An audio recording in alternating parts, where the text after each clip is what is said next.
Ay, nandito ako, pinuntahan ko yung Marawi para tignan yung ginagawa nating rehabilitation para sa ng mga nasira na actually nasira lahat. Kaya inuna namin, pinuntahan natin yung mga eskwelahan kung nasaan yung mga bata ngayon. Which is the temporary lang yun, yung una natin pinuntahan. Temporary lang yun. Yung pangalawang pinuntahan natin, yun ang bago. That will be able to house up to 9,000, almost 10,000 students doon sa mga bagong building. Malapit na matapos, kaunti na lang. Maglalagay na lang ng perimeter fence, pwede na dalhin yung mga bata doon. And then the next facility that we want to inspect was the Marawi Starlink internet access sa aming school, lalo na sa aming kapwa-guro sa Angoyo National High School. Ito ay malaking tulong sa aming mga mag-aaral kasi remote area po kami, far lang. Yung mga anak namin doon, hindi masyadong maka-research sa mga lesson nila. Maraming salamat lalo po kay Pangulong Ferdinand Marcos.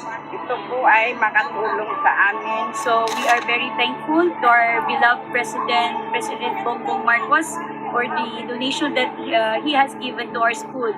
With the learners of 241, maraming tulong ito sa mga estudyante. City Hospital. And it is a 100-bed hospital, primary care. And we are giving the contractors and all of the government agencies a deadline of August na mabuksan na yung hospital para makapag-servisyo na sa taong bayan. Dito naman sa port, we know how important. 97.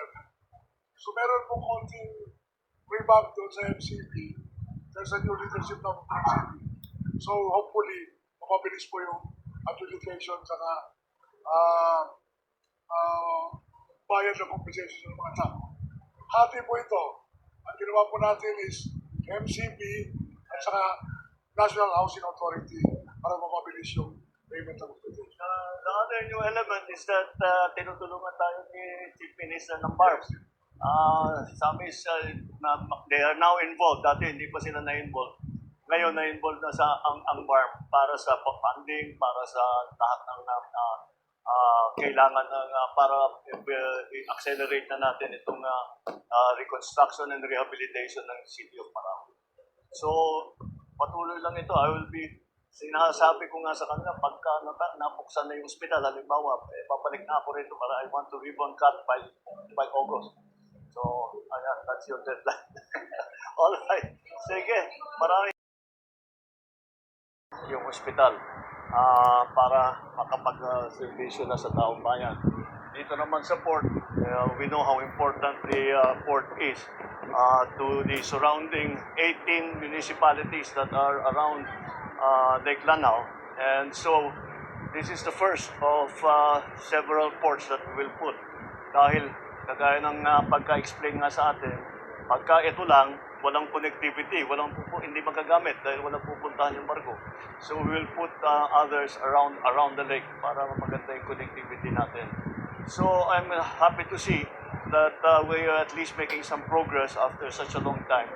We have we have figured out the water supply already, which we are working out in partnership with the DND kasi yung part ng water supply system ay nasa kampo ng Department of Defense. Kaya pinagsama-sama na natin, pinag-usap-usap na natin, tapos na yung mga documentation, pwede nang simulan ang paglagay ng gamit and the water supply will also be there. Tinignan din natin ang electrical supply, both for the school and for the hospital lalo. Siyempre, yun ang pinaka-importante. Ang hospital, they have sufficient power, but naghahanap sila ng standby generator kasi ang hospital talagang kailangan, kahit may brownout, kailangan patakbuhin yung mga makina. So, requirement yan ng DOH na bawat hospital ay may standby generator. And so, these are the main infrastructure developments that we have initiated here in Marawi. Marami pa tayong gagawin, and we will be able to show the progress progress that we have been making in putting Marawi back together. The other problem was yung mga kaso. Kailan na yung na-resolve natin? Sa mga kaso po is, meron na po almost 2,000. Yeah.